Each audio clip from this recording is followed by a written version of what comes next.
Existem coisas, meus amados irmãos, que nós passamos que ninguém mais ou ninguém pode nos entender. Existem coisas que acontecem conosco que, por mais que a gente explique para as pessoas, elas não irão nos entender. Existem coisas que as pessoas só irão entender se elas passarem pela mesma dificuldade que nós passamos. É muito fácil você olhar para uma pessoa que está passando por um problema e dar, por exemplo, uma fórmula mágica para ela resolver o problema dela. Os chamados pitacos. Você dá a sua opinião, você diz assim, tem que fazer assim, a fórmula mágica.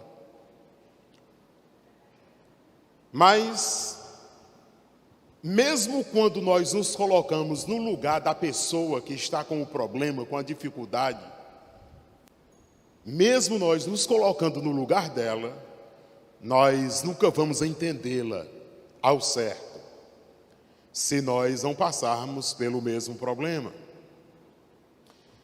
Isto é muito perigoso, inclusive, para nós líderes evangélicos, para nós líderes cristãos, que trabalhamos com aconselhamento. Nós precisamos ter cuidado porque, muitas vezes, um problema que na nossa ótica é um simples problema, para a pessoa que está com um problema é uma dificuldade grande, muito gigante. E muitas vezes a gente não entende. Imagina mais uma coisinha dessa, a pessoa criar um problema, uma dificuldade com uma besteira dessa. Só que na realidade, para a pessoa é um problemão, é algo assim grave. E a gente muitas vezes não entende. Muitas vezes a gente diz assim: se fosse comigo eu faria assim, assim, assim, assim, assim, assado. Quando na realidade, meus amados irmãos, nós não temos nem ideia do que aquela pessoa está passando de fato. Só quem sabe a dor de passar por um problema, só quem sabe a dor que um problema pode causar é quem passa por ele. Mesmo as pessoas mais próximas de nós podem não nos entender, podem não nos compreender. Por isso nós precisamos ter todo o cuidado do mundo. Nós estamos trabalhando esses dias Hebreus capítulo 4, texto para o qual eu convido os amados irmãos e amigos que estejam indo. Hebreus 4, 14 a 16. E eu quero ler esse texto sagrado e eu quero destacar hoje o versículo 15. Hebreus capítulo 4, versículos 14 a 16. Eu uso a tradução bíblica Almeida, século 21. Quem achou diz amém. O texto sagrado diz assim: portanto, tendo um grande sumo sacerdote, Jesus, o Filho de Deus, que entrou no céu, mantenhamos com firmeza nossa declaração pública de fé. Porque não temos um sumo sacerdote que não possa compadecer-se de nossas fraquezas, mas alguém que, à nossa semelhança, foi tentado em todas as coisas, porém sem pecado. Versículo 16. Portanto, aproximemo-nos com confiança do trono da graça, para que recebamos misericórdia e encontremos graça a fim de sermos socorridos no momento oportuno. Que o Senhor se digne em fazer-nos compreender a sua palavra, para que, compreendendo-a, queiramos todos nós, de livre e espontânea vontade, colocá-la em prática. O versículo em destaque é o 15. Porque não temos um sumo sacerdote que não possa compadecer-se das nossas fraquezas, mas alguém que à nossa semelhança foi tentado em todas as coisas, porém sem pecado. É óbvio, trata-se da pessoa bendita de Cristo Jesus, o Senhor. Meus amados irmãos, meus amigos, os sumos sacerdotes no Velho Testamento e no Novo Testamento nem sempre eram maus. Existiam maus sumos sacerdotes, sim, mas nem todos eram maus. Existiam sumos sacerdotes bons, que procuravam fazer a vontade de Deus e guiar o povo conforme a vontade de Deus. E eles não podiam, e eles não se compadeciam das pessoas, das fraquezas das pessoas, muitas vezes, não é porque não queriam, mas porque não podiam. Alguns até queriam compadecer-se das fraquezas das pessoas, mas eles não podiam. Porque afinal de contas eram seres humanos iguais àqueles pecadores. E os maus sumos sacerdotes agiam de má fé, alguns até aproveitavam da fraqueza do povo, para explorar o povo, para de alguma maneira tirar vantagem das pessoas. Alguns chegavam até fazer chantagem com a fraqueza do povo, alguns maus sumos sacerdotes. E outros procuravam ajudar, procuravam se compadecer, mas não conseguiam, porque eram fracos também. Do mesmo jeito das pessoas que estavam passando por dificuldades. Mas pela graça de Deus, veio Jesus Cristo, o verdadeiro e grande sumo sacerdote. Jesus Cristo, sim, ele compadeceu-se da fraqueza do povo. Jesus Cristo, sim, compadeceu-se das necessidades das pessoas. Por que ele se compadeceu, conforme o texto que lemos? Ora, porque a semelhança dos homens, Cristo se fez. Cristo se fez semelhante aos homens, semelhante aos seres humanos. E esta afirmação é literária. Não é alegórica, não é fantasiosa, não. Jesus se fez de fato, a semelhança dos seres humanos. E diz o texto que em tudo ele foi tentado. Em tudo foi tentado. A grande diferença é que ele não cometeu o pecado, mas em tudo ele foi tentado, como um ser humano. Em tudo que você imaginar. E nós vamos falar mais sobre isso até o final deste mês. Ele foi tentado em tudo, porém não pecou.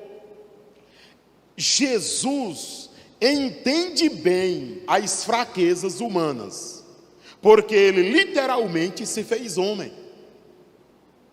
Jesus entende muito bem as fraquezas dos seres humanos, porque ele se tornou um ser humano, nascido de mulher, igualzinho a qualquer um de nós, porém sem pecados.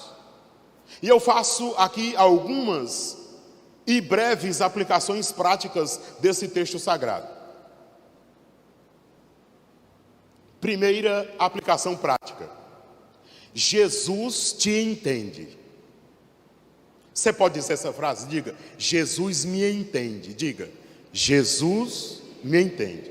Escute, se a sua esposa não entende você, Jesus te entende. Se o teu esposo, o teu marido não entende você, Jesus te entende. Se os teus filhos não te entendem, se os teus pais não te entendem, se os teus amigos não te entendem, se o pastor não te entende, se a igreja não te entende, Jesus entende você. Porque ele conhece você. Ele te entende. Jesus te entende mais do que qualquer pessoa que possa existir. Jesus, ele entende perfeitamente o que você sente. Os psicólogos, os psiquiatras, os médicos, os pastores, os padres, os líderes religiosos de um modo geral, podem não te entender. Mas Jesus te entende.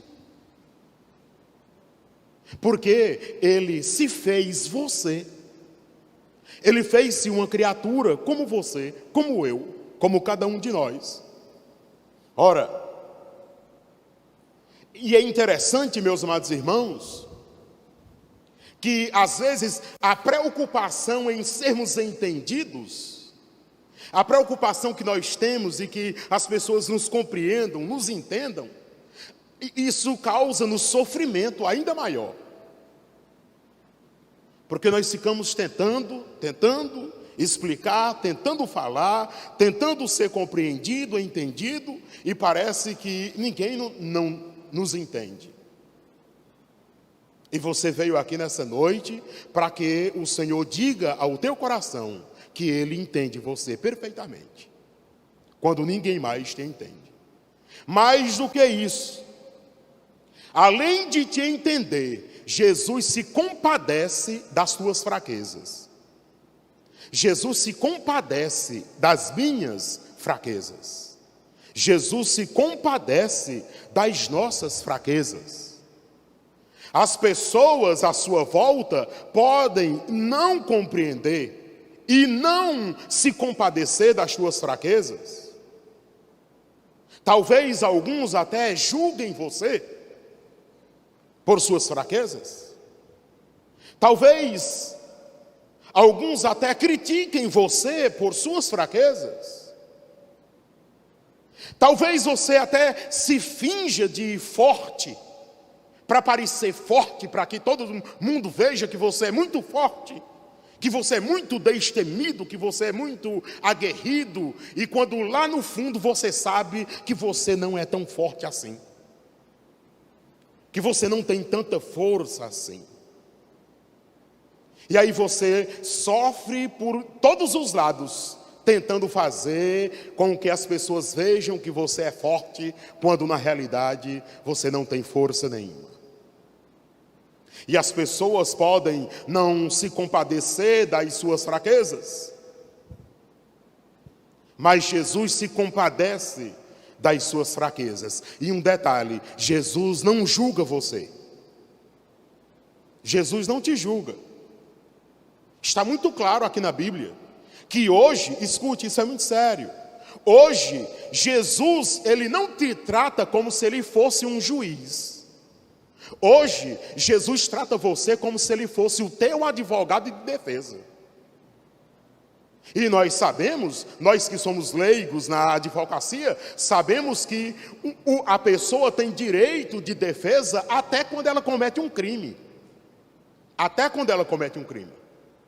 Tem sempre um advogado de defesa para defender aquela pessoa até quando ela está errada.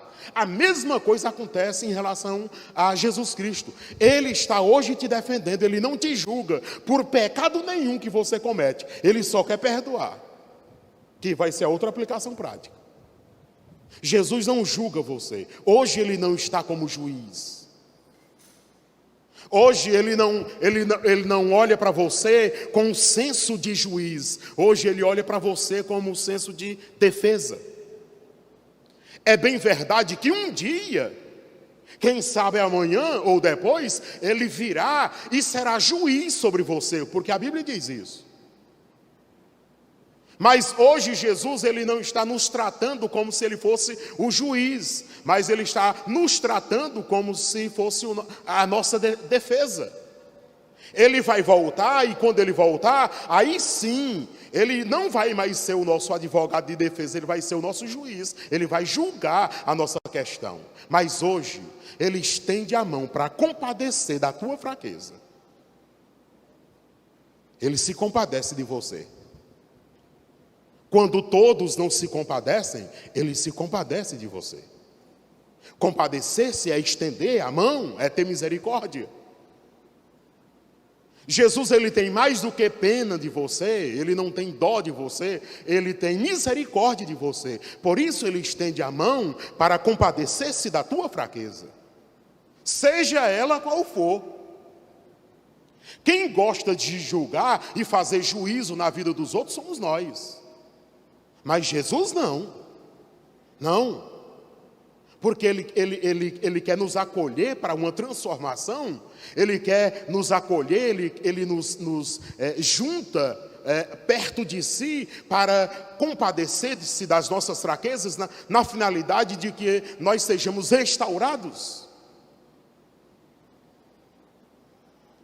E ele não está pronto a julgar você agora. Terceira e última aplicação prática, porque o que Jesus quer fazer, Ele quer perdoar os teus pecados. Ele quer perdoar os meus pecados. Por isso, Ele compadece-se de nós. Sim, isto porque Ele é o único que pode perdoar os nossos pecados. A sua alma está longe do caminho do céu. A sua alma está longe, perdida, vagando, perambulando, sem esperança, e Jesus vem e diz que compadece-se de ti, e tem misericórdia de ti. Meus amados irmãos, meus amigos, eu fico a imaginar, se não fosse a graça de Jesus Cristo, onde nós estaríamos? Se não fosse a benevolência de Jesus Cristo, onde nós pararíamos? Se não fosse a grande misericórdia de Cristo Jesus, para dar o alívio necessário que nós precisamos, onde nós estaríamos? Um dos textos mais extraordinários de Mateus, lá no capítulo 11, é quando Jesus faz um convite especial. Vinde a mim todos os que estáis cansados e sobrecarregados, e eu vos aliviarei. Tomai sobre vós o meu jugo e aprendei de mim, porque sou manso e humilde de coração, e encontrareis descanso para as vossas almas. Por isso Jesus se compadece de nós, meus amados irmãos. Mesmo quando somos julgados, mesmo quando apontam as nossas faltas, mesmo quando apontam os nossos pecados, mesmo quando apontam as nossas fraquezas, Jesus, Ele olha para nós com um olhar misericordioso, compadecendo-se de cada um de nós. Ele estende a sua mão, na finalidade de nos segurar, com a sua destra forte, com a sua mão poderosa. Isso é ter compaixão. Jesus, Ele olha para nós perdidos e Ele compadece-se ao ponto de nos chamar, de nos procurar, até nos achar. Até nos achar. E ao achar, Ele cuida de nós como uma ovelha ferida. Ele trata dos nossos ferimentos. Os ferimentos não apenas do corpo físico, não apenas os psicológicos, mas, sobretudo, os ferimentos da alma. Porque muitas pessoas estão com as almas feridas, abatidas, precisando de renovo, e somente Jesus é capaz de fazer isso. Porque muitas vezes, meus amados irmãos, nós achamos que as pessoas merecem o que elas estão passando. O sofrimento das pessoas, muitas vezes nós achamos e julgamos e dizemos, não, é porque fulano de tal procurou isso mesmo. Fulano de tal procurou agir dessa maneira e agora fulano de tal só está colhendo o que ela está plantando. Mas Jesus olha diferente para nós, irmãos. Jesus olha, tem um olhar diferente. E Jesus é misericordioso e longânimo. A Bíblia diz que Jesus demora-se em irar contra nós.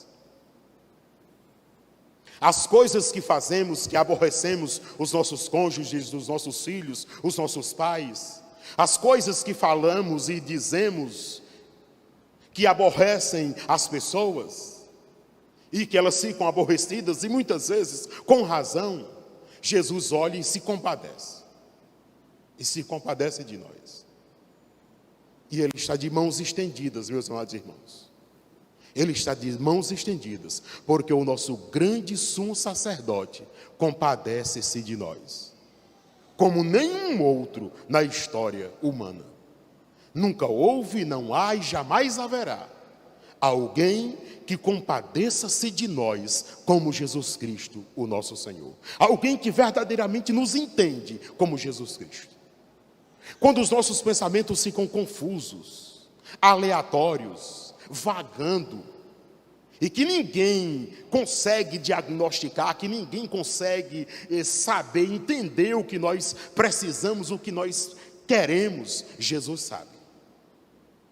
É por isso que nós podemos afirmar que nós não temos um sumo sacerdote que não possa compadecer-se de nós. Nós temos um sumo sacerdote grande, poderoso, que compadece-se de nós, porque ele tornou-se um de nós.